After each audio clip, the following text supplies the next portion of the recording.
નમો અરિહંતાણં નમો સિદ્ધાણં નમો આયર્યાણં નમો ઉજ્જયાણં નમો લોયે સૌસાહુનમ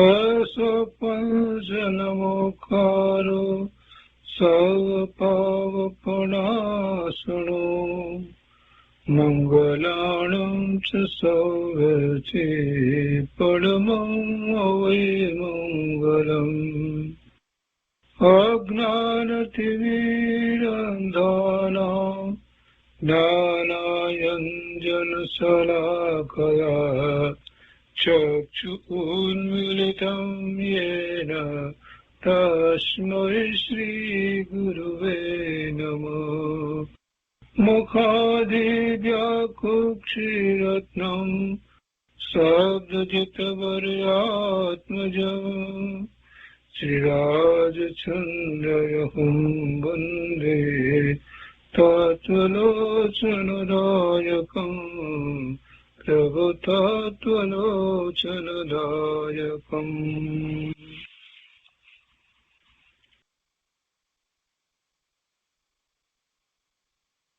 કૃપાળુદેવના વચનામૃતનો સ્વાધ્યાય, એમાં આપણે વર્ષ 25ના પત્રોનો સ્વાધ્યાય કરી રહ્યા છીએ. પત્રાંક 382 સુધી સ્વાધ્યાય કર્યો છે. આજે પત્રાંક 383 થી આગળ સ્વાધ્યાય લઈએ છીએ.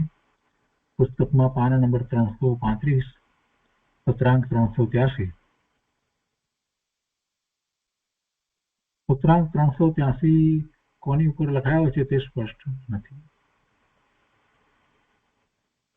મુંબઈ, જેઠ 1948. કૃપાળુદેવ લખે છે કે વિચારવાન પુરુષને કેવળ ક્લેશ રૂપ ભાસે છે એવો આ સંસાર, તેને વિશે હવે ફરી આત્મભાવે કરી જન્મવાની નિશ્ચળ પ્રતિજ્ઞા છે. વિચારવાન પુરુષને આ સંસાર કેવો લાગે છે, એટલે કે જેને ખરેખર સાચો વિચાર કર્યો છે, આત્માર્થે વિચાર કર્યો છે, બધી રીતે વિચાર કર્યો છે, તેને તો આ દુઃખરૂપ લાગે છે, ક્લેશરૂપ લાગે છે. ને જેને પછી એવા મહાત્માનો સંગ થયો છે, નિદ્રા પ્રાપ્ત થઈ છે, એમના સુખને પોતે બહુ નજીકથી જોયું છે કે તો જ્ઞાની મહાપુરુષ તો હંમેશા પોતાના સ્વરૂપમાં એકાગ્રતાનો પુરુષાર્થ કરતા થતા વારંવાર ધ્યાનમાં જાય છે, અને એ તો બહારના કોઈ સંયોગોથી કોઈ રીતે વિચલિત થતા નથી. એ તો આનંદની અનુભૂતિ જ કરી રહ્યા છે, એટલે સુખમાં જ છે. જેનો સંસાર એટલે કે આ ઘર બાર આ બધું ત્યાગી દીધું છે, જગતના પદાર્થો પ્રત્યે જ્ઞાન સહિતનો વૈરાગ્ય વર્તે છે, એવા પુરુષને જ્યારે જોવામાં આવે અને ખ્યાલ આવે ખરેખર કે આમને તો કાંઈ દુઃખ દેખાતું જ નથી, અને પૂછીએ ત્યારે એ એમ જ કે અમને તો આત્માથી આવતા સુખની પ્રાપ્તિ છે, સ્વરૂપમાંથી અમને સુખની પ્રાપ્તિ થઈ રહી છે. અને આ બધી વાત જાણ્યા પછીથી વિચારવાન પુરુષ વિચારે અને એને એમ લાગે કે ખરેખર એ વાત બરાબર છે, એ વાત સત્ય છે કે આ સંસાર છે એ ક્લેશરૂપ છે. વિચારવાન પુરુષને કેવળ ક્લેશરૂપ ભાસે છે એવો આ સંસાર, તેને વિશે હવે ફરી આત્મભાવે કરી જન્મવાની નિશ્ચળ પ્રતિજ્ઞા છે. એટલે હવે આવા જન્મ મરણ કરવા નથી. જન્મ થાય તો મરણ થાય ને, એવી પ્રતિજ્ઞા આત્મભાવે કરી જન્મવાની નિશ્ચળ પ્રતિજ્ઞા છે. નથી થવું, હવે જન્મ નથી લેવો એવો નિર્ણય છે. આ સંસારને વિશે હવે ફરીથી જન્મ નથી લેવો, અને એવો નિર્ણય કાંઈ માત્ર સવિકલ્પ દશામાં નિર્ણય કરે ન ચાલે, એવો પુરુષાર્થ વર્તે છે ત્યારે એ એમ કે છે. આગળ લખે છે કે ત્રણેય કાળને વિશે હવે પછી આ સંસારનું સ્વરૂપ અન્યપણે ભાષ્યમાન થવા યોગ્ય નથી. એટલે વર્તમાનમાં, ભવિષ્યમાં, ભૂતકાળમાં એમ ત્રણેય કાળ પણ કે છે કે હવે પછી આ સંસારનું સ્વરૂપ અન્યપણે ભાષ્યમાન થવા યોગ્ય નથી. એટલે અત્યારે નથી લાગતું અને ભવિષ્યમાં પણ નહીં લાગે, અને પછી એના પછી ભવિષ્યમાં જે વખતે અત્યારે આ વર્તમાન જે છે તે ભૂતકાળ થઈ ગયો છે તો એમાં પણ નહોતું લાગ્યું એવું એ વખતે પણ કહી શકાશે. એમ ત્રણેય કાળને વિશે હવે પછી આ સંસારનું સ્વરૂપ અન્યપણે ભાષ્યમાન થવા યોગ્ય નથી. અને બીજી રીતે વિચાર કરીએ તો બધાને માટે એમ જ છે કે સંસારનું સ્વરૂપ બીજી રીતે છે નહીં, હતું નહીં, હશે નહીં. એ તો ક્લેશ રૂપ, દુઃખ રૂપ, ઉપાધિ રૂપ જ હોય. એટલે એવું ક્યારેય ભાસશે નહીં. અને ભાષે એવું ત્રણેય કાળને વિશે સંભવતું નથી કે બીજી રીતે ભાષે. સંસાર સુખરૂપ ભાષે, કોઈને ભાષે, એ સંભવતું નથી. વિચારવાન પુરુષને તો આ સંસાર સુખરૂપે ભાષે એ શક્ય નથી. આગળ કહે છે કે અત્રે આત્મભાવે સમાધિ છે, ઉદય ભાવ પ્રત્યે ઉપાધિ વર્તે છે. અને આગળ લખે છે કે શ્રી તીર્થંકરે 13મા ગુણસ્થાનકે વર્તતા પુરુષનું નીચે લખ્યું છે તે સ્વરૂપ કહ્યું છે. બસ હવે તો ભાવમાં ઉપાધિ હોવા છતાં દ્રષ્ટિ સ્વરૂપ તરફ રહે છે ને, એટલે કૃપાળુદેવ તીર્થંકર પરમાત્માનો વિચાર કરે છે. 13મા ગુણસ્થાનકે વર્તતા પુરુષ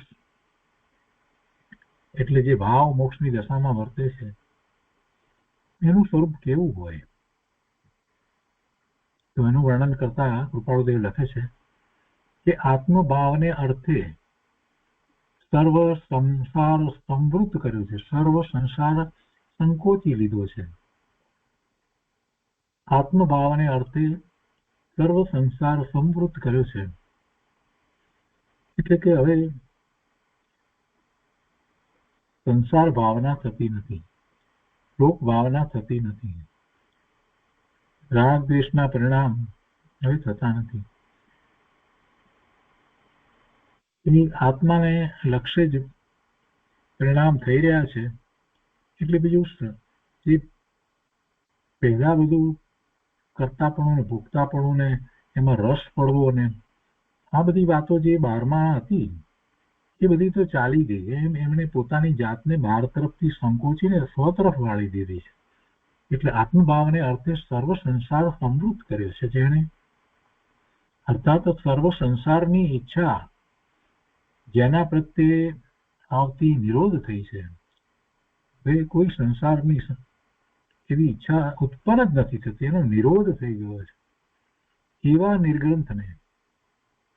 નિર્ગ્રંથને કેમ કે એવી દશા તો નિર્ગ્રંથ મુનિ થાય ત્યાર પછી જ હોય ને.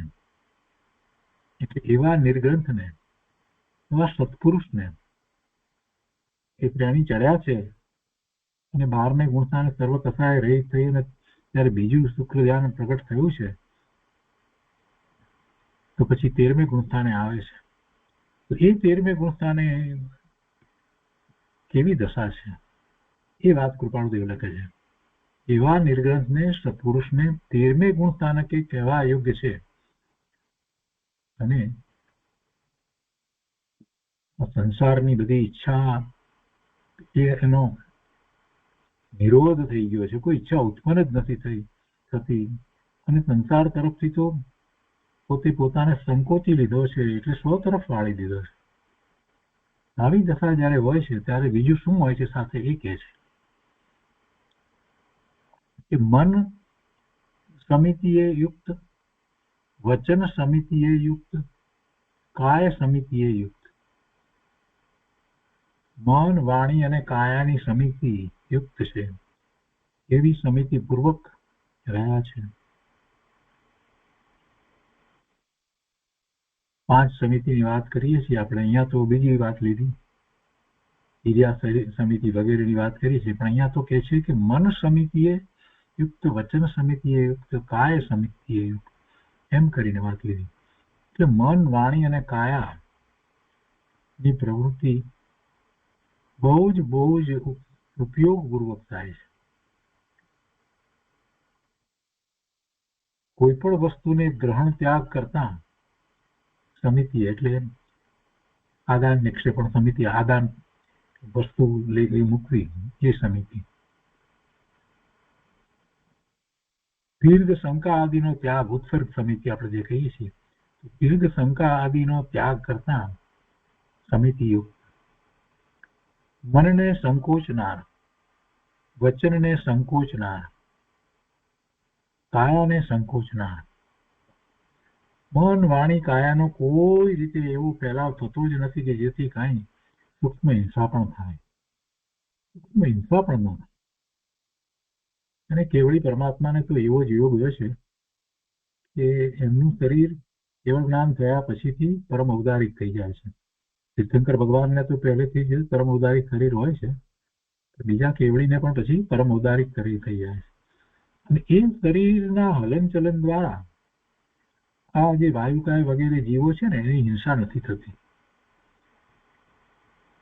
એવું એ પરમ ઔદારિક શરીર હોય છે. એટલે 13મા ગુણસ્થાનની તો ઘણી વાત છે. મનને સંકોચનાર, વચનને સંકોચનાર, કાયાને સંકોચનાર. સંકોચવું એટલે આ રીતે સંકોચવું છે કે જે દ્વારા કોઈ જીવોને દુઃખ પણ ન પહોંચે, કોઈ જીવો હણાય નહીં, કાંઈ ન થાય.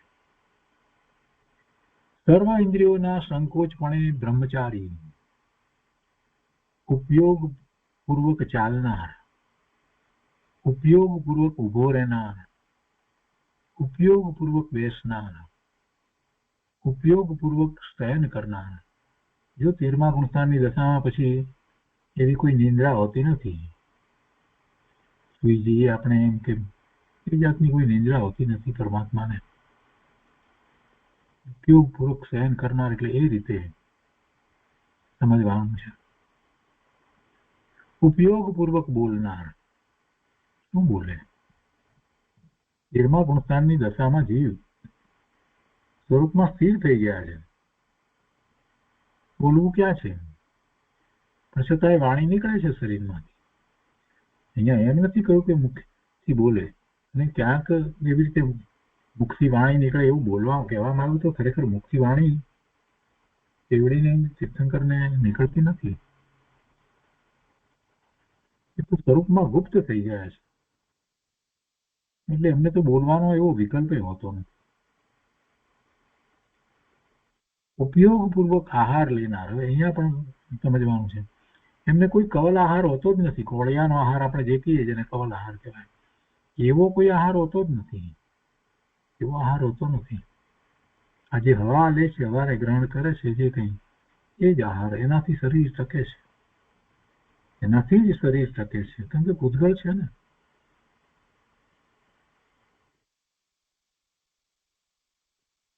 હિમેન્દ્ર પ્રભુનું 1 કરોડ પૂર્વનું આયુષ્ય, અને એવી જ રીતે બીજા તીર્થંકર ભગવાનનું અને એવા કેવડી ભગવાનનું મહાવિદ્ય ક્ષેત્રને વિશે ઘણું લાંબુ આયુષ્ય. પણ એ કાંઈ કવલ આહાર લેતા નથી. કવલ આહારથી એમનું શરીર ટક્યું છે એમ નથી. તીર્થંકર થયા પછીથી કાંઈ એમને આહાર, કવલ આહાર હોતો નથી. અને નિંદ્રા પણ એવી હોતી નથી. એ બધી વાત હોતી નથી. અહીંયા ઉપયોગપૂર્વક શબ્દ મૂક્યો છે, એનો અર્થ એમાં એવી રીતે જ કરવાનો. ઉપયોગપૂર્વક આહાર લેના એટલે ઉપયોગપૂર્વક એટલે શું? ઉપયોગ એવો છે કે જેથી કોઈની હિંસા ન થાય, કાંઈ જ ન થાય. એટલે એવો આહાર લેતા જ નથી. માત્ર શ્વાસોશ્વાસ ચાલે છે. એ પણ કેવી રીતે ચાલે છે તો કે છે ઉપયોગપૂર્વક શ્વાસોશ્વાસ લેનાર. વળી કહે છે કે આંખનું એક નિમિષ માત્ર પણ ઉપયોગ રહિત ચલન ન કરનાર. આંખનું એક નિમિષ, આંખ આપણા આમ એક વખત બંધ થાય ને નિમિષ, એ સમય નહીં નિમિષ કહેવામાં. એક નિમિષ, એ પણ નિમિષ માત્ર પણ ઉપયોગ રહિત ચલન ન કરનાર. એટલે એ પણ ઉપયોગપૂર્વક જ થાય. ઉપયોગ રહિત જેની ક્રિયા નથી તેવા આ નિર્ગ્રંથને એક સમયે ક્રિયા બંધાય છે, બીજે સમયે વેદાય છે, ત્રીજે સમયે તે કર્મ રહિત હોય છે. ક્રિયા બંધાય છે એટલે કર્મ.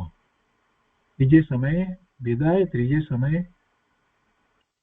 એ નિર્જરી જાય છે. પ્રદેશ અને પ્રકૃતિ બંધ થાય યોગને કારણે, પણ સ્થિતિબંધ અને અનુભાગ બંધ થતા નથી, કેમ કે કસાય નથી ને. એટલે અહીંયા કહે છે કે ત્રીજે સમયે કર્મ રહિત હોય છે, અર્થાત ચોથે સમયે તે ક્રિયા સંબંધી સર્વ ચેષ્ટા નિવૃત્ત થાય છે. પછી એની જેવી કોઈ ચેષ્ટા હોતી નથી. ખરેખર તો એમ છે, મન વાણી કાયા છે એટલું જ, બાકી એના સંબંધીની એવી કોઈ ચેષ્ટા નથી કે જેથી કર્મ બંધાય. પણ છતાં વિહાર થાય છે. વિહાર કેવડીને વિહાર, તીર્થંકર ભગવાનને પણ વિહાર થાય છે.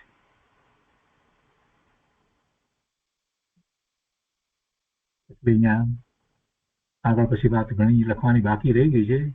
એટલું લખ્યું કે શ્રી તીર્થંકર જેવાને કેવો અત્યંત નિશ્ચળ, પછી અપૂર્ણ લખ્યું છે એટલે પછી લખ્યું નથી આગળ. પણ ભગવાનની વાત જુદી છે. તીર્થંકર ભગવાન કેવડી પરમાત્મા, આર્યન ભગવાન, એમની કલ્પના આપણે કરી શકીએ નહીં. એ કલ્પનામાં આવી શકે નહીં. આપણે એવું કઈ જોયું જ નથી કે જેથી આપણને એની કલ્પના થાય. સાક્ષાત પ્રભુના દર્શન કરીએ ત્યારે ખ્યાલ આવે, એ સિવાય કઈ કલ્પના થઈ શકતી જ નથી. સમોસરણની પણ આપણે કલ્પના કરીએ, પણ એવી કોઈ કલ્પના થઈ શકતી નથી. જે સાક્ષાત સમોસરણમાં જાય છે એને ખબર પડે છે કે સમોસરણ કેવું હોય છે.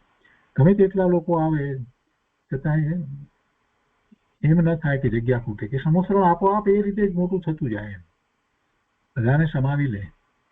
સમોસરણ ક્યારેય ખાલી ન હોય.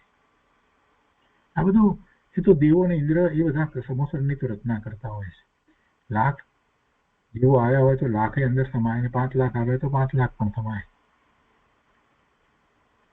અને બધાને પ્રભુની વાણી જાણે કે એકદમ સ્પષ્ટ પોતાની નજીકથી જ પ્રભુની નજીક પોતે બેઠા હોય ને એવી રીતે દિવ્ય ધ્વનિ, ઓમકાર ધ્વનિ સંભળાય. પોતાની અંદરમાં જે વિકલ્પ ઉઠ્યા છે એ વિકલ્પના સમાધાનો ત્યાં જ થઈ જાય.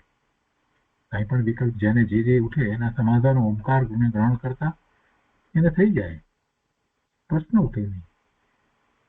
પોતાના ભાવ એવા થઈ ગયા હોય કે કોઈ પ્રકારે એને વેરઝેર ની વાત જ ન હોય, કોઈ દ્વેષની વાત જ ન હોય ત્યાં. એટલે તો બતાવવામાં આવે છે ને કે ત્યાં વાઘ અને બકરું, સિંહ ને બકરું બે હોય તો સાથે હોય, કે સાપની નોળીઓ પણ હોય તો પણ એને કઈ બીજા પ્રત્યે જે આપણે સામાન્ય જે વેર કહીએ છીએ તો એવું વેર ત્યાં ન હોય. તિર્યંચને પ્રભુના સમોસરણમાં હોય જ નહીં. કોઈ એમને કહે છે ડિસિપ્લિન માટે રાખે છે, કોઈ જબરજસ્તી કરી એવી વાત નથી. સહજ જ ત્યાં જીવના પરિણામ જ બદલાઈ જાય. ભગવાનના સમોસરણમાં ગમે તે જીવ જાય ત્યાં જેટલો સમય ત્યાં રહે ત્યાં સુધી એના પરિણામ બદલાઈ જાય. એ વખતે એવા પરિણામ, પાપના પરિણામ વગેરે થતાય નથી, હિંસા વગેરેના પરિણામ ન થાય.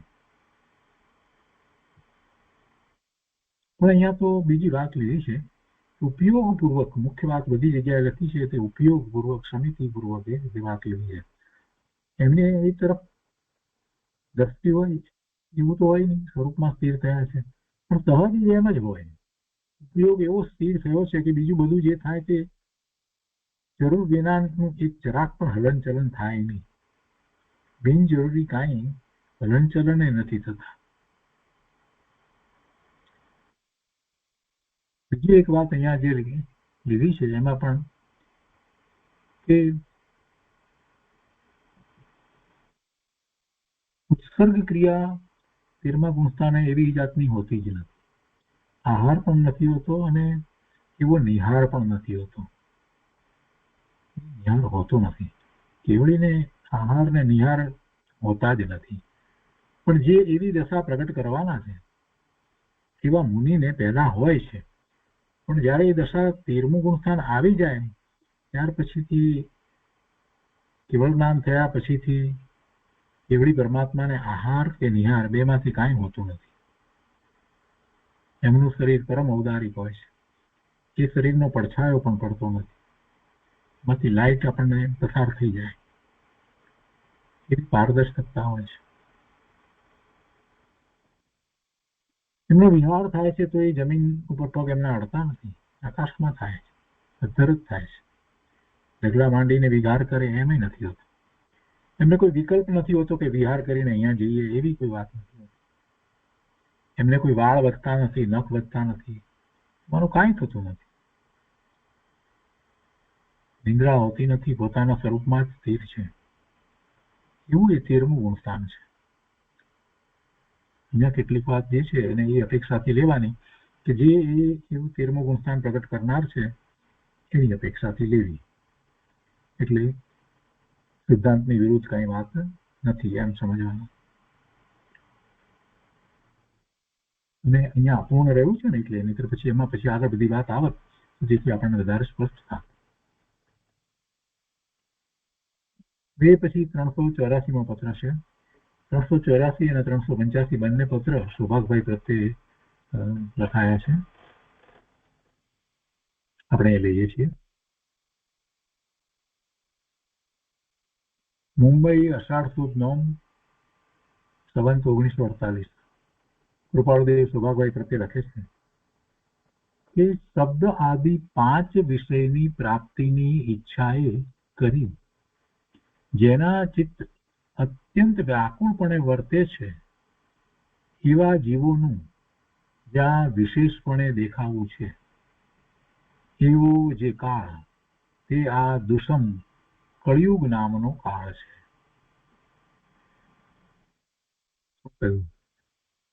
શબ્દ આદિ 5, 5 ઇન્દ્રિયોના વિષયો. કર્ણેન્દ્રિયનો વિષય શબ્દ એટલે એ શબ્દ આદિ, રસ, સ્પર્શ, ગંધ વગેરે. તો એ 5 વિષયની પ્રાપ્તિની ઈચ્છાએ કરી જેના ચિત્ત અત્યંત વ્યાકુળપણે વર્તે છે.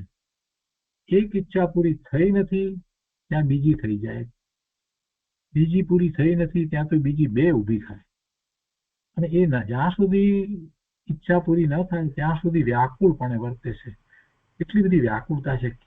આ કેમ થતું નથી? ઇન્દ્રિયના વિષયની પાછળની લોલુપતા, એની પાછળની વ્યાકુળતા, એની પાછળ દુઃખી થઈ રહ્યો છે. જીવ 5 ઇન્દ્રિયોના વિષયની પ્રાપ્તિ માટે કેટલો પ્રયત્ન કરે છે, એ પ્રયત્નમાં કેટલો દુઃખી થાય છે એ સમજતો નથી. એ પ્રયત્ન કરવા જતા એને કેટલા કર્મ બંધાય છે એનો એ વિચાર કરતો નથી.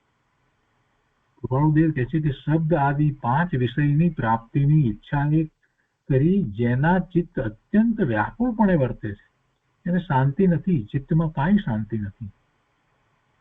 એવા જીવોનું જ્યાં વિશેષપણે દેખાવું, એવા જીવો વધારે દેખાતા હોય એવો જે કાળ તે આ દુષમ કળિયુગ નામનો કાળ છે. આ પંચમ કાળને વિશે, ભરત ક્ષેત્રને વિશે પંચમ કાળમાં એવા જ જીવો વધારે જોવામાં આવે છે. ઇન્દ્રિયના વિષય સિવાય બીજું કાંઈ એમને દેખાતું જ નથી.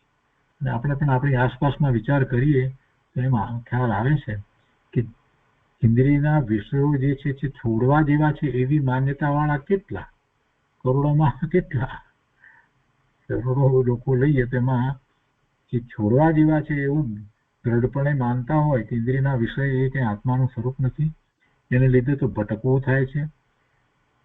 તો એવું માનવા વાળા ને એ વિષયો છોડવા યોગ્ય છે એવું માનવા વાળા કેટલા?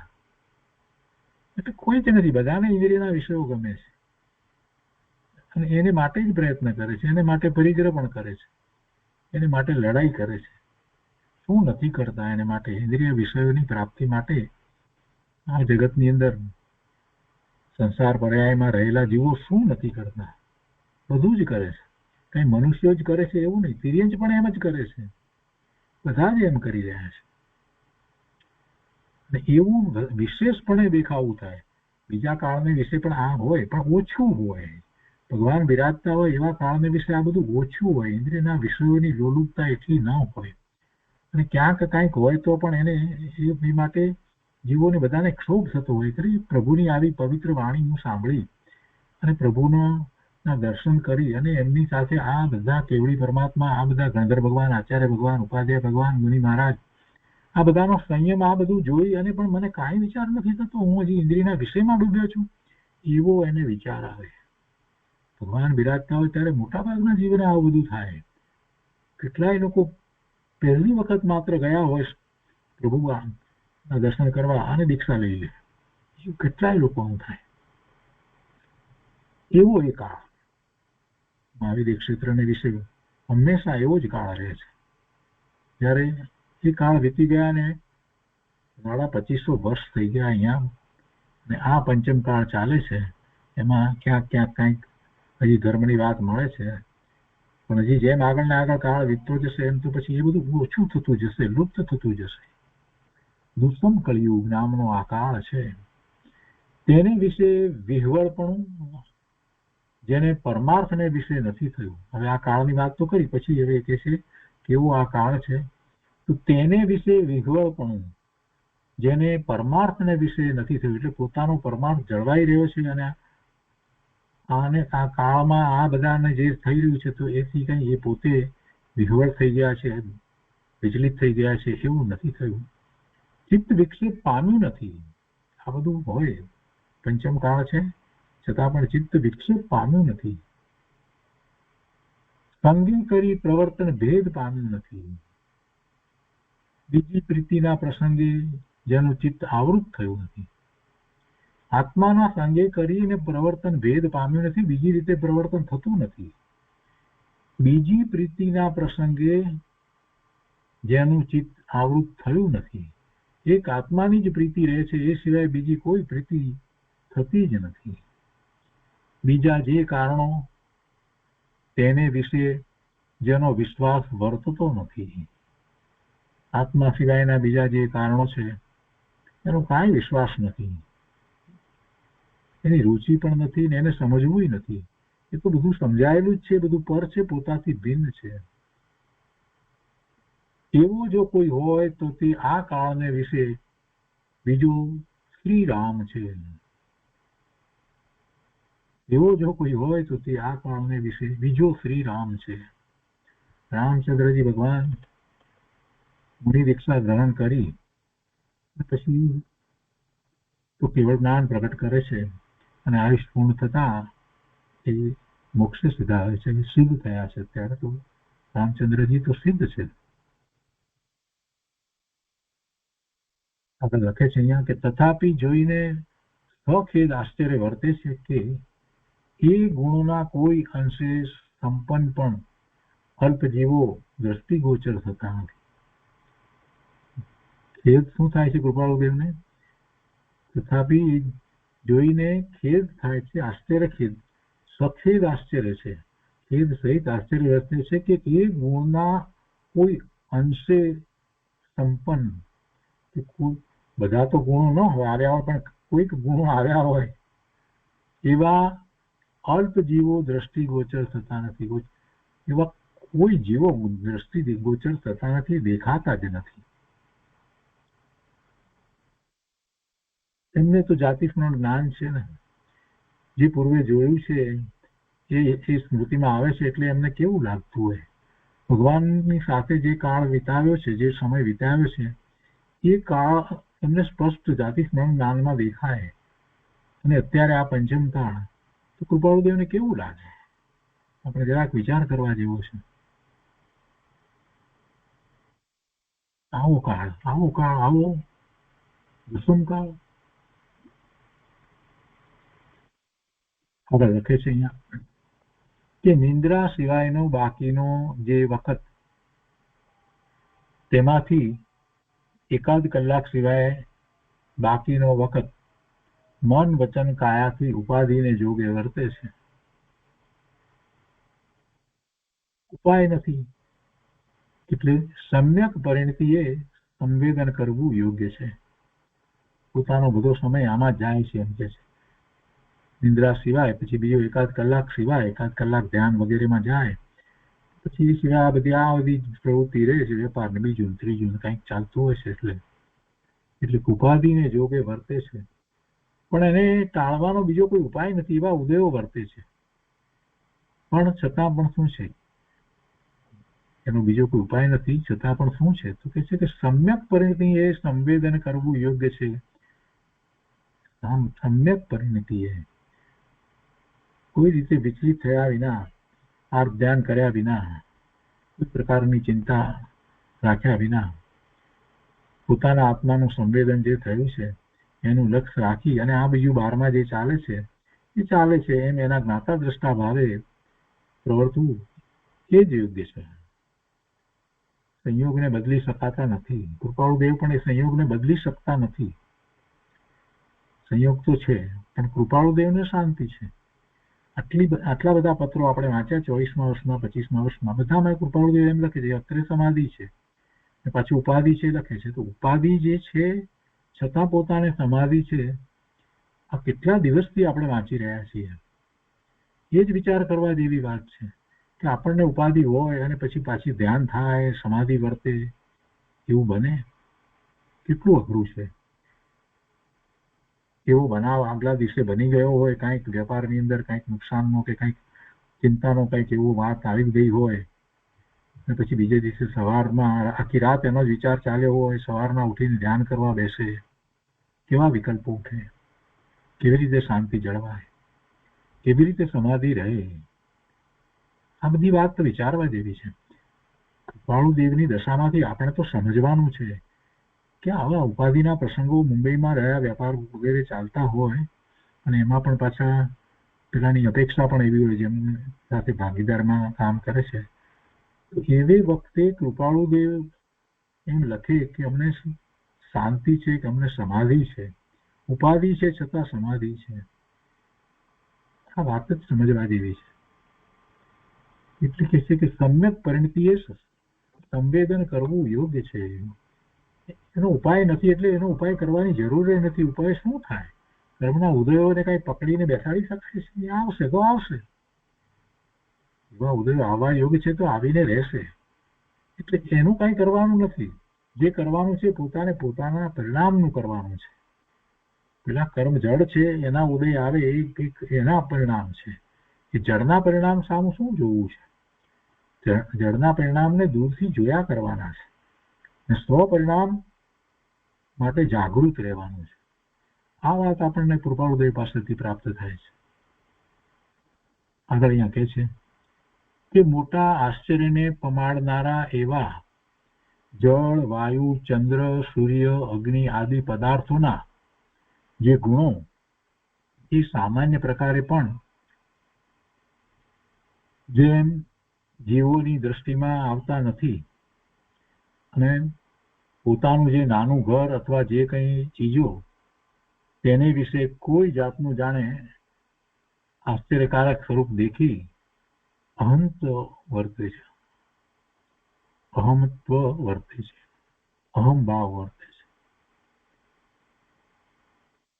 આ બધા જે છે જળ વાયુ ચંદ્ર સૂર્ય અગ્નિ આદિ પદાર્થો એના જે ગુણો તે સામાન્ય પ્રકારે પણ જેમ જીવની દ્રષ્ટિમાં આવતા નથી. એમાં જે વિશેષતાઓ ગુણો છે એના એ તો એની દ્રષ્ટિમાં આવતું નથી. અને પોતાનું જે નાનું ઘર અથવા તો જે કઈ ચીજ પોતાની તો તેને વિશે કોઈ જાતનું જાણે આશ્ચર્યકારક સ્વરૂપ દેખી અને અહમત્વ વર્તે છે. એમાં કંઈક મોટું લાગે છે. એક નાનકડી કંઈક વસ્તુ લઈ આવ્યો હોય પોતાની પાસે તેમાં તો હો થઈ ગયો. ગુરુદેવ કહે છે ને કે હું પોળો ને ફેરી સાંકડી કંઈક મળી ગયું હોય તો એમાં કૃપાળુદેવ પણ અહીંયા એમ જ કહે છે કે પોતાની નાનકડી કોઈ અમથી વસ્તુ કે ઘર કે ગમે તે બીજી બધી વસ્તુઓ તો એને જ વિશે કોઈ જાતનું જાણે આશ્ચર્યકારક સ્વરૂપ દેખાતું હોય એમ એ અહમ ભાવમાં વર્તે છે. અને એ જોઈ એમ થાય છે કે લોકોને દ્રષ્ટિભ્રમ થયો. અનાદિકાળનો મટ્યો નથી દ્રષ્ટિભ્રમ. મિથ્યાત્વ દ્રષ્ટિભ્રમ વસ્તુ જે કઈ છે નહીં એની મહત્તા જે પૂતગળ પરમાણુના સ્કંદરૂપ વસ્તુઓ છે એની જીવને કેટલી મહત્તા હોય. એમાં પાછા સંયોગો કરીને પ્રાપ્ત થયું હોય એટલે તો બસ હા અમારો પુરુષાર્થ અમે આમ કરીને પ્રાપ્ત કર્યું તેમ કરીને મેળવ્યું આમ કર્યું તેમ કર્યું.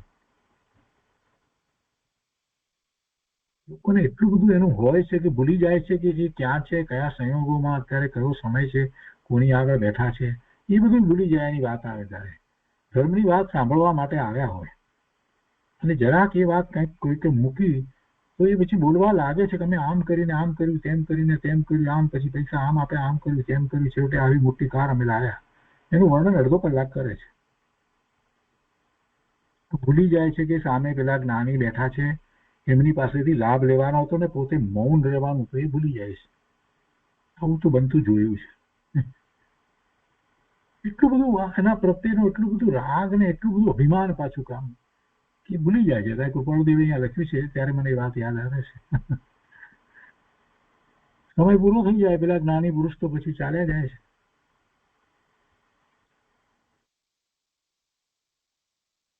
આવી આખી વાત છે. ગુરુદેવે પણ એવા દાખલા આપીને સમજાવ્યું છે કે ઘણી વખત એવા કોઈ મોટા માણસ મળવા આવ્યા હોય અને એ વખતે પછી પોતાના ઘરે પછી નાના બાળકની જોડે એમ તેમ રમણ કર્યા કરતો આમ તેમ કરે ને પેલા તો થોડા વખત માટે આવ્યા હોય તો પછી ચાલ્યા જાય.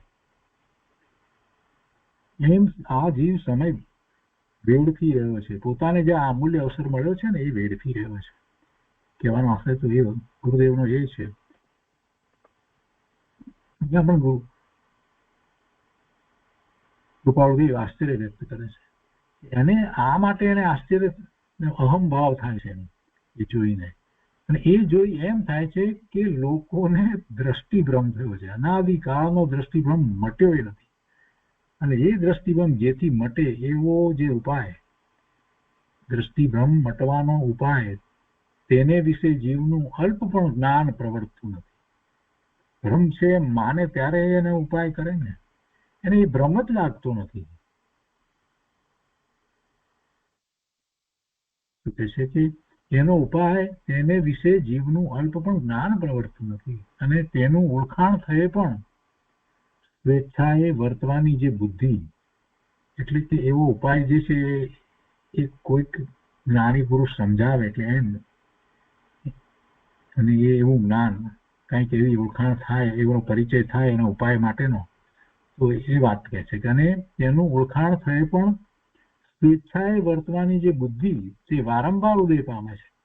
પોતાની ઈચ્છાએ જ વર્તે છે. છતાં કોઈ ઉપાય બતાવ્યો હોય, જ્ઞાની પુરુષની વાત સાંભળવામાં આવી તો એ ઉપાય નથી કરતો, સ્વેચ્છાએ વર્તે છે. સ્વેચ્છાએ વર્તવાની જે બુદ્ધિ તે વારંવાર ઉદય પામે છે. એમ ઘણા જીવોની સ્થિતિ જોઈ આ લોક અનંત કાળ રહેવાનો છે એમ જાણો. એવું ઘણા એવી સ્થિતિ ઘણા જીવોની જોઈ એટલે હવે એમ લાગે છે કે આ લોક અનંત કાળ રહેવાનો છે એમ જાણો. એટલે કે જીવો બધા સિદ્ધ થઈ જાય એમ બને નહીં. આવું વસ્તુનું સ્વરૂપ છે. જીવોને રાગ દ્વેષના પરિણામ, મિથ્યાત્વના પરિણામ, મોહના પરિણામ, આ દ્રષ્ટિ ભ્રમ, આ બધું તો રહે. જેટલા પ્રમાણમાં જોઈએ છે એ ઉપરથી લાગે છે કે કાંઈ એનો પાર ના આવે એવું છે. કોઈ જ વિરલા જીવો છે એ જ સાચી વસ્તુને સમજી સ્વીકારી આત્મસાત કરી એવો પુરુષાર્થ કરે છે અને સાચા સુખને પામે છે. અહીંયા છેલ્લે લખે છે કે નમસ્કાર પહોંચે. 384મો થયો. પછી 385મો પત્ર છે એ પણ સુભાષભાઈ પ્રત્યે જ છે.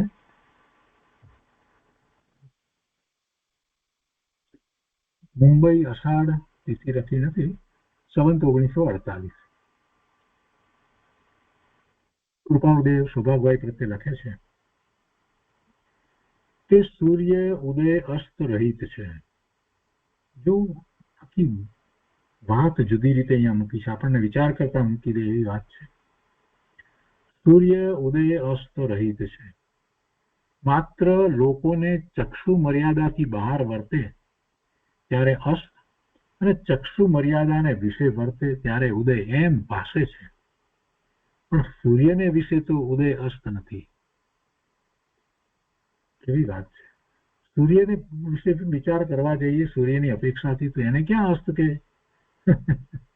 ઉદય છે. ઉદય પણ નથી, અસ્ત પણ નથી. સૂર્ય તો સૂર્ય છે. સૂર્ય સૂર્ય રૂપે પોતે પોતાપણે પ્રકાશી રહ્યો છે. જેવો છે તેવો જ સતત તેવો જ એક સરખો જ પ્રકાશી રહ્યો છે. એને ઉદય અસ્ત કાંઈ નથી. ઉદય અસ્ત તો આપણને દેખાય છે. અને એનું કારણ શું છે તો કે આપણને ચક્ષુ મર્યાદાથી બહાર વર્તે ત્યારે એટલે આપણને દેખાય નહીં. એમ જ્યારે થાય છે ત્યારે એમ લાગે છે કે અસ્ત છે. ચક્ષુ મર્યાદાને વિશે વર્તે ત્યારે ઉદય છે એમ ભાષે છે, પણ સૂર્યને વિશે તો ઉદય અસ્ત નથી. આ ઉદાહરણ લઈ અને કૃપાળુદેવ આપણને સમજાય છે કે આ વાત, આપણે પણ આ વાતનો વિચાર કરીએ તો વાત તો એમ જ છે. સૂર્યને ક્યાં અસ્ત છે, સૂર્યને ક્યાં ઉદય છે, એ તો જેમ છે તેમ જ છે. અને હવે કહે છે કે તેમ જ જ્ઞાની છે, તે બધા પ્રસંગને વિશે જેમ છે તેમ છે. જ્ઞાની છે તે બધા પ્રસંગને વિશે જેમ છે તેમ છે, માત્ર પ્રસંગની મર્યાદા ઉપરાંત લોકોનું જ્ઞાન નથી. એટલે પોતાની જેવી તે પ્રસંગને વિશે દશા થઈ શકે તેવી દશા જ્ઞાનીને વિશે કલ્પે છે. કોણ? લોકો. જ્ઞાની તો જ્ઞાની જ છે, એમાં કઈ ફેર નથી. બધા પ્રસંગને વિશે જેમ છે તેમ છે. જ્ઞાની તો બધા પ્રસંગને વિશે જેમ છે તેમ જ છે, કોઈ ફેરફાર નથી હોતો. માત્ર પ્રસંગની મર્યાદા, કેવો છે પ્રસંગ, ઉપરાંત લોકોનું જ્ઞાન નથી. જ્ઞાનીને જેવા છે તેવા જોવા વાળું જ્ઞાન લોકોને નથી. એટલે પોતાની જેવી તે પ્રસંગને વિશે દશા થઈ શકે તેવી દશા, એવી કલ્પના પોતાને જે રીતે લાગે એ પ્રમાણે એ જ્ઞાની વિશે કલ્પનાઓ કરે છે. પોતાની જેવી તે પ્રસંગને વિશે દશા થઈ શકે તેવી દશા લોકો જ્ઞાનીને વિશે કલ્પે છે. અને એ કલ્પના જ્ઞાનીનું પરમ એવું જે આત્મપણું, જ્ઞાનીનું પરમ જે આત્મપણું, પરિતોષપણું એટલે એકદમ સંતોષપણું, પૂર્ણપણે સંતોષપણું, જ્ઞાનીનું મુક્તપણું, એ જીવને જણાવવા દેતી નથી એમ જાણવા આવ્યું છે. આ કલ્પના એવી છે, પોતે પોતાની મંદ બુદ્ધિથી એ પ્રસંગને વિશે પોતાને જેમ લાગે એ પ્રમાણે જ્ઞાનીને માટે કલ્પના કરે છે. આ કલ્પનાને લીધે જ્ઞાની કેવા છે એ જીવ સમજી શકતો નથી. જ્ઞાનીનો આત્મભાવ, જ્ઞાનીનો સંતોષ, જ્ઞાનીનું મુક્તપણું, જ્ઞાનીનું ઉપાધિ રહિતપણું, એ બધું એને દેખાતું નથી, જણાતું નથી. કેમ કે એ તો એ જ કલ્પના કરી રહ્યો છે, પોતાની જે બુદ્ધિ છે એ પ્રમાણે એ પ્રસંગ વિશે એવી કલ્પના જ્ઞાની માટે કરી રહ્યો છે. એટલે તેને જ્ઞાની કેવી રીતે ઓળખાય? એ તો પેલા પ્રસંગમાં જ ડૂબી ગયો છે. આ પ્રસંગ આમ છે તો આમ હોય, આમ હોય, એમાં જ ડૂબી ગયો છે. પણ એને વિકલ્પ નથી આવતો નહીં કે જ્ઞાની તો એનાથી અલિપ્ત છે ને. જ્ઞાની તો એ વખતે પણ જ્ઞાની જ છે, એમના જ્ઞાનને ક્યાંય આંચ આવી જ નથી. જે આત્મામાં વારંવાર એકાગ્રતાનો પુરુષાર્થ કરતા હોય, અનુભૂતિ કરતા હોય એવા જ્ઞાની મહાપુરુષને શું છે? પણ પ્રસંગ બહારનો હોય તો એથી કઈ એમને ફેર પડતો નથી. પણ આ વસ્તુ કેવી રીતે સમજાય? કેમ કે બાહ્ય સંયોગોને જુએ છે આ મિથ્યા દ્રષ્ટિ અજ્ઞાની જીવ, તો પોતાની મતિ કલ્પનાએ જ્ઞાનીને વિશે પણ એવી જ કલ્પના કરે છે કે જ્ઞાનીને હવે આમ થતું હશે. દાખલા તરીકે પરિસરની વાત કરીએ છીએ આપણે, કે ઉપસર્ગની વાત કરીએ છીએ, તો પરિસરને વિશે બધાને એમ લાગે કરે મુનિ દશામાં તો ખૂબ પરિસર સહન કરવા પડે, ટાઢ તડકો આ તે કેવી રીતે સહન કરે છે જ્ઞાન, આટલી ઠંડી કેવી રીતે સહન કરે છે, આવું બધું આપણને થાય. કેમ કે આપણે આપણી દ્રષ્ટિથી વિચારીએ છીએ. માટે જ્ઞાની પોતાના સ્વરૂપમાં એવા એકાગ્રતા પૂર્વક આનંદનો અનુભવ કરે છે અને બહાર આવે છે તો એ આનંદના અનુભવમાં જ રહે છે. એમને તો આ બધો વિકલ્પ ઉઠતો નથી કે આ ઠંડી કે ગરમી કે આ કે તે કે કાંઈ. આપણે કલ્પના કઈ રીતે કરીએ છીએ? આપણે આપણી શક્તિ પ્રમાણે, આપણી બુદ્ધિ પ્રમાણે જ્ઞાની વિશે પણ કલ્પના કરીએ છીએ. જ્ઞાનીને દુઃખ થાય ને જ્ઞાનીને રોગ થાય તો કેવું થાય વગેરે વગેરે વગેરે. જ્ઞાની કંઈક આવા પ્રસંગ બને તો પછી જ્ઞાની પણ એવા બધા ક્રિયાકાંડમાં કે જાણે કે જતા રહે એવો એને વિચાર આવે છે. તો જ્ઞાની તો જ્ઞાનીપણે જ વર્તે, એ કોઈ લૌકિક ભાવે થતા જ નથી. જ્ઞાનીને કોઈ સહન કરવાનું હોતું જ નથી. એ પરીક્ષા સહન નથી કરતા, એ તો પોતાના સ્વરૂપને વિશે રહે છે. સહન કોણ કરે છે? સહન કરે છે એ તો મિથ્યા દ્રષ્ટિ છે. શરીરના સંયોગોને જ્યાં સુધી શરીર સાથે એકત્વ છે ત્યાં સુધી સહન કરવાના થાય છે. શરીર સાથેનું એકત્વ છૂટી જતા એ બધું જ્ઞાતા દ્રષ્ટાપણે થઈ જાય છે. એ દેખાય છે, ખબર પડે છે કે શરીરમાં આમ થઈ રહ્યું છે, પણ એનાથી પોતે એનો જોનારો જુદો થઈ જાય છે. પણ આ જીવને આ બધી એવી દશા જ નથી થઈ, અને એ જ્ઞાન નથી, અજ્ઞાન દશા છે, બ્રહ્મમાં રહ્યો છે. ત્યારે પછી જ્ઞાનીને વિશે પણ અનેક પ્રકારે એવી રીતે કલ્પના કરે છે, અને એટલે જ્ઞાનીના સાચા સ્વરૂપને એ ઓળખતો નથી, જોતો નથી. એની કલ્પના એને એમ થવા દેતી નથી. આગળ કહે છે કે જે પ્રકારે પ્રારબ્ધનો ક્રમ ઉદય હોય, જે પ્રકારે પ્રારબ્ધનો ક્રમ ઉદય હોય તે પ્રકારે હાલ તો વર્તીએ છીએ. એટલે કે ઉદય જે પ્રમાણે ક્રમે ક્રમે જે રીતે કઈ થાય છે તો એ પ્રમાણે વર્તીએ છીએ. અને એમ વર્તવું કોઈ પ્રકારે તો સુગમ ભાષે છે, કોઈ પ્રકારે તો સુગમ ભાષે છે. એટલે કૃપાળુદેવને એનો કઈ ભાર નથી લાગતો. આ બધા વેપાર ધંધાનું આ બધું જે છે તો કઈ આપણે તો હવે તો એમ કઈ ટેન્શન થઈ જાય છે. ભાઈ એમ કૃપાળુદેવને કોઈ ટેન્શન નથી થતા. એમની તો દ્રષ્ટિ સ્વરૂપ તરફ જ રહે છે, અને એ છે તો એને જુએ છે, એને થાય છે જે થવા યોગ્ય છે તે જ થાય છે, એ પણ જાણે છે. એટલે એ ઉદય ભાવે પરિણમન થઈ રહ્યા છે એને એ ગાતા ભાવે જુએ છે, અને કહે છે કે એ સુગમ ભાષે છે.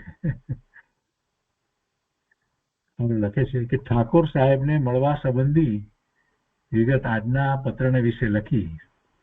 ઠાકોર સાહેબ કોઈ છે, એમને મળવું છે તો ઠાકોર સાહેબને મળવા સંબંધી વિગત આજના પત્રને વિશે લખી, પણ પ્રારબ્ધ ક્રમ તેવો વર્તતો નથી. ઉદીર્ણા કરી શકીએ એવી અસુગમ વૃત્તિ ઉત્પન્ન થતી નથી. અત્યારે તો એવું કઈ પ્રારબ્ધ ક્રમ દેખાતો નથી કે હમણાં કઈ એમને મળી એમ. વળી ઉદીર્ણા કરી શકીએ એવી અસુગમ વૃત્તિ ઉત્પન્ન થતી નથી. જેમ જ્ઞાની છે તે જે કર્મ ઉદયમાં નથી આવ્યા એને પણ ઉદયમાં લાવી અને એમ કહીએ છીએ ને ઉદીર્ણા કરે છે, એને એનો પણ ક્ષય કરી નાખે છે. તો એવું કંઈક વિશેષ કરીએ, એમ એવું કરી કંઈક વિશેષ કરીએ એવી અસુગમ વૃત્તિ ઉત્પન્ન થતી નથી. અહીંયા સુધાબેને અર્થ ઉદીર્ણાનો કરે છે, પણ એ બરાબર એટલો નથી. તો ખરેખર તો એવું કંઈક જેમ મુનિ કરે છે એમ કરી અને એ કરી નાખીએ એવું અત્યારે કૃપાળુદેવને થતું નથી, એમ કહેવાનો આશય છે. અહીંયા ઉચ્ચારણા, ઉત્તેજના એ લખ્યું છે, પણ એના કરતા જે પ્રેરણા લખ્યું છે એ વાત કંઈક થોડીક એ તરફ લાગુ પડે. એવી કોઈ પ્રેરણા અંદરમાંથી થતી નથી એમ કહી શકાય, અથવા તો એવો કોઈ અંદરમાંથી ઉત્સાહ કંઈ આવતો નથી. ઉદીર્ણા કરી શકીએ એવી અસુગમ વૃત્તિ ઉત્પન્ન થતી નથી, એવી વૃત્તિ ઉત્પન્ન થતી નથી.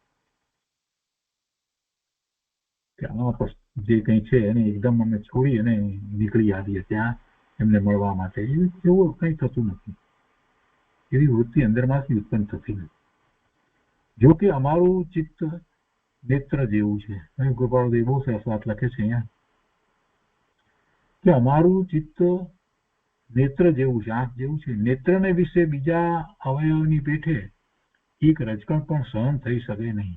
બીજા અવયવ ઉપર એકાદ કણી હોય તો વાંધો ના આવે, પણ એક કણ પણ આંખમાં જાય તો સહન નથી થતું. બીજા અવયવ રૂપ અન્ય ચિત્ત છે. અમને વર્તે છે એવું જે ચિત્ત તે નેત્ર રૂપ છે. બીજાની વાત જવા દઈએ કે અમને તો જે અમારું ચિત્ત જે છે તો એવું છે, એ નેત્ર જેવું છે કે એને બેનાથી બીજું કાંઈ સહન નથી થતું, એમ એ ખટકે છે એને. એમ તો તેને વિશે વાણીનું ઉઠવું, પોતાના ચિત્તને વિશે વાણીનું ઉઠવું, સમજાવવું, આ કરવું અથવા આ ન કરવું એવી વિચારણા કરવી તે માંડ માંડ બને છે. એ મારાથી બનતું નથી. એમ ઘણી ક્રિયા તો શૂન્યપણાની પેઠે વર્તે છે. આવી સ્થિતિ છતાં ઉપાધિ જો તો બલવાનપણે આરાધીએ છીએ, ઉપાધિ યોગ તો બળવાનપણે આરાધીએ છીએ. એ વેદવું વિકટ ઓછું લાગતું નથી, કારણ કે આંખની પાસે જમીનની રેતી ઉપડાવવાનું કાર્ય થવા રૂપ લાગે છે. એટલે કેટલું બધું કપરું કામ આંખની પાસે, આંખની પાપણ માટી ઉપાડવી, એમ કે આંખની પાસે જમીનની રેતી ઉપડાવવાનું કાર્ય થવા રૂપ લાગે છે. તે જેમ દુખે, અત્યંત દુખે થવું વિકટ છે, તેમ ચિત્તને ઉપાધિ તે પરિણામ રૂપ થવા બરોબર છે. આ બીજી ઉપાધિની વાત કરી છે ને, તો એવી તો ચિત્તને ઉપાધિ તે પરિણામ રૂપ થવા બરાબર છે. એટલે કે બહુ કઠિન છે, અઘરું છે. સુગમપણા એ સ્થિતિ ચિત્ત હોવાથી વેદનાને સમ્યક પ્રકારે વેદે છે, અખંડ સમાધિપણે વેદે છે. સુગમપણા એ સ્થિત રહ્યું છે એમનું ચિત્ત, એટલે એ ચિત્તથી બીજું કાંઈ હવે થાય એમ નથી. આ જે બહારમાં જે કંઈ ચાલી રહ્યું છે એને એ ઉદય પ્રમાણે વેદે છે, જોઈ રહ્યા છે. સુગમપણાની સ્થિત ચિત્ત હોવાથી વેદનાને સમ્યક પ્રકારે વેદે છે, અખંડ સમાધિપણે વેદે છે.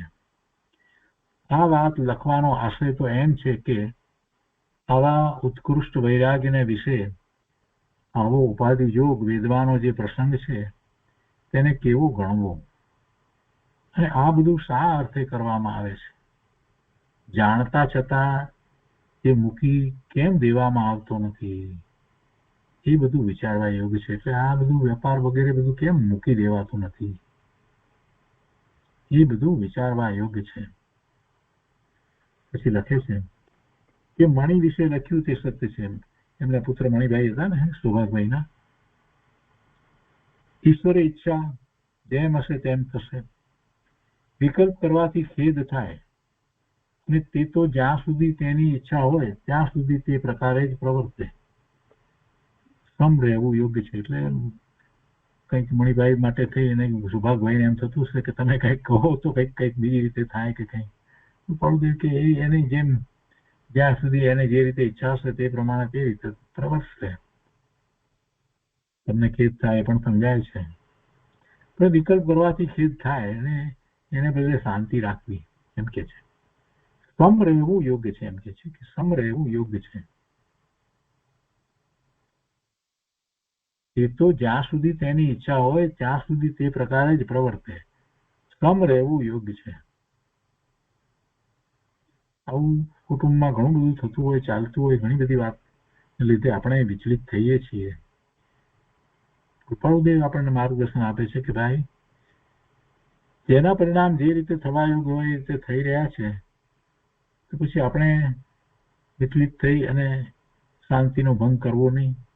આપણો પરમાર્થે જે પુરુષાર્થ જે રીતે થવા યોગ્ય છે તે થવા દેવો. આપણે શાંતિ રાખીએ, આપણે સંભાવે રહીએ તો પછી એની અસર બીજા ઉપર પણ થશે, બીજા પણ એ જ રીતે પ્રયત્ન કરશે. એ કરવું યોગ્ય છે. સમ રહેવું યોગ્ય છે. આગળ લખે છે કે બીજી તો કઈ સ્પૃહા નથી, બીજી તો કોઈ ઈચ્છા નથી, કોઈ પ્રારબ્ધ રૂપ સ્પૃહા પણ નથી કે ભવિષ્યમાં કઈ આવું થાય તેવું થાય, એવી પ્રારબ્ધને માટેની પણ એવી કોઈ ઈચ્છા નથી. સત્તારૂપ કોઈ પૂર્વે ઉપાર્જિત કરેલી ઉપાધિ રૂપ સ્પૃહા તે તો અનુક્રમે સંવેદન કરવી છે. શું કે છે? સત્તારૂપ કોઈ પૂર્વે ઉપાર્જિત કરેલી ઉપાધિ, પહેલા એવી કોઈ સત્તારૂપ કોઈ પૂર્વે ઉપાર્જિત કરેલી ઉપાધિ રૂપ સ્પૃહા, એ પહેલા કોઈ ઈચ્છા કરી હશે અને એ વાત બંધ એના ઉદયો એમ વર્તી રહ્યા એમ. એ સ્પૃહા પહેલાની જે હતી એ વખતની, તો એ સ્પૃહા પૂર્વે જે કરેલી હતી તે તો અનુક્રમે સંવેદન કરવી, અનુક્રમે સંવેદન કરવી છે. એટલે એ તો જેમ ઉદયમાં આવે છે એમ અમે એને તો જોઈ રહ્યા છીએ. થવું હશે તે થયા કરી રહ્યું છે. પૂર્વે એવા વિકલ્પ કર્યા હતા, ભાવ કર્યા હતા, કંઈક સ્પૃહા ઈચ્છા કરી હતી, તો એના કારણે જે બંધ પડ્યા છે અને જે કંઈ એના ઉદયો આવી રહ્યા છે તો એ ક્રમે ક્રમે બધા આવી રહ્યા છે. એટલે અનુક્રમે સંવેદન કરવી છે. એક સત્સંગ તમરૂપ સત્સંગની સ્પૃહા વર્તે છે. સુભાગભાઈ સાથે એના સત્સંગની સ્પૃહા વર્તે છે, બીજી કોઈ રુચિ નથી. રુચિ માત્ર સમાધાન પામી છે. એ આશ્ચર્યરૂપ વાત ક્યાં કહેવી. આશ્ચર્ય થાય છે. આ જે દેહ મળ્યો તે પૂર્વે કોઈ વાર મળ્યો ન હો તો ભવિષ્યકાળે પ્રાપ્ત થવો નથી. એવું તો બન્યું નથી. પૂર્વે દેહ તો મળ્યો જ છે. આ જે દેહ મળ્યો તે પૂર્વે કોઈ વાર મળ્યો ન હો તો ભવિષ્યકાળે પ્રાપ્ત થવો નથી. તો ભવિષ્યમાં પણ પ્રાપ્ત ન થાય. એટલે કે ભવિષ્યમાં દેહ તો પ્રાપ્ત થશે.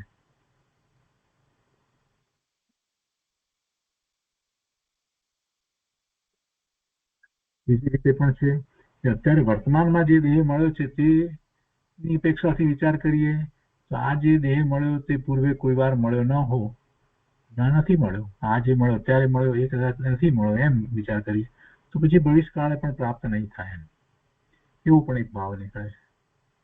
ધન્ય રૂપ કૃતાર્થ રૂપ એવા જે અમે તેને વિશે આ ઉપાધિ જોગ જોઈ લોક માત્ર ભૂલે એમાં આશ્ચર્ય નથી. લોકો ભૂલે એમાં કઈ આશ્ચર્ય નથી. કૃપાળુદેવને કોઈ આશ્ચર્ય નથી લાગતું કે લોકો એમને એક વેપારી તરીકે મુંબઈમાં જુએ છે, કોઈ કવિ તરીકે જુએ છે, આવું જુએ છે લોકો કે એમની દ્રષ્ટિમાં એમાં કઈ આશ્ચર્ય એમને તો નથી લાગતું. કેમ કે પોતાની જે દશા છે એ દશાને કારણે લોકોને બાહ્ય વસ્તુ જ દેખાય એટલે લોકો ભૂલે છે. લોક માત્ર ભૂલે એમાં આશ્ચર્ય નથી. અને જો પૂર્વે જો સત્પુરુષનું ઓળખાણ પડ્યું નથી તે તો આવા યોગના કારણથી છે. વધારે લખવું સૂચતું નથી. અને પૂર્વે જો સત્પુરુષનું ઓળખાણ પડ્યું નથી તો તે આવા યોગના કારણથી છે. એટલે કે જેમને જે લોકો ભૂલે છે તો એમને માટે કે છે કે એમને પૂર્વે સત્પુરુષનું ઓળખાણ પડ્યું નથી તો એ વખતે પણ સત્પુરુષનું ઓળખાણ ન પડ્યું તો એનું કારણ પણ એ જ છે કે આવો યોગ એટલે બાહ્યમાં એ સત્પુરુષ સામાન્ય દેખાતા હોય, કોઈ મોટા એવા દેખાતા ન હોય એટલે એને કારણે ભૂલ્યા અને સત્પુરુષને એમણે ભૂતકાળમાં પૂર્વ ભાવોમાં પણ ઓળખ્યા નહોતા. એમ જ ચાલી રહ્યું છે. એ પણ આવા યોગના કારણથી આપણને પણ સત્પુરુષ મળ્યા પણ આપણે પણ એમને ઓળખ્યા નહીં. કેમ કે જે વેશમાં આપણને સત્પુરુષ મળ્યા એ વેશ તો સામાન્ય હતો એટલે આપણે એમને ઓળખી ન શક્યા.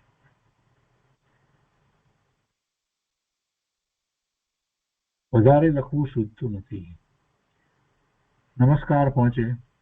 ગોસાળિયાને સમ પરિણામ રૂપ યથાયોગ અને નમસ્કાર પહોંચે. સમ સ્વરૂપ શ્રી રાયચંદ્રના યથાયોગ્ય. કૃપાળુદેવ તો સંભાવે હતા. તો એ રીતે આ 385મો પત્ર પૂરો થાય છે. આજનો સ્વાધ્યાય આપણે અહીંયા સુધી રાખીએ છીએ.